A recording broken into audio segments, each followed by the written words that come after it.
یہ دن جو ہیں وہ بہت اہم ہیں۔ اب ان دنوں میں کیا کرنا ہے؟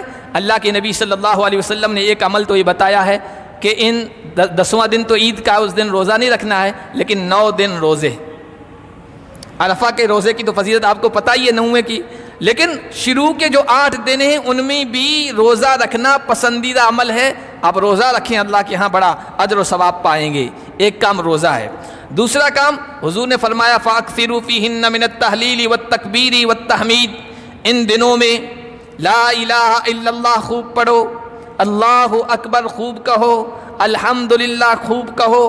یہ باقیات صالحات ہیں، یہ ایسے کام ہیں، یہ ایسی نیکیاں ہیں جو ہمیشہ کام آنے والی ہیں، اور یہ جنت کے پودے ہیں۔ آپ الحمدللہ کہتے ہیں جنت میں درخت لگ جاتا ہے، آپ سبحان اللہ کہتے ہیں جنت میں درخت لگ جاتا ہے۔ اللہ کو سب سے زیادہ پسندیدہ یہ کلمہ ہے، لا الہ الا اللہ، اللہ اکبر، سبحان اللہ، الحمدللہ۔ اور اللہ کے نبی کو بھی سب سے زیادہ پسندیدہ ہیں۔ اللہ کے نبی نے فرمایا یہ کلمات ان تمام چیزوں پر جن پر سورج طلوع ہوا ہے، ان تمام چیزوں سے مجھے یہ سب سے زیادہ پسندیدہ ہیں، ان تمام چیزوں سے وزنی اور قیمتی ہیں۔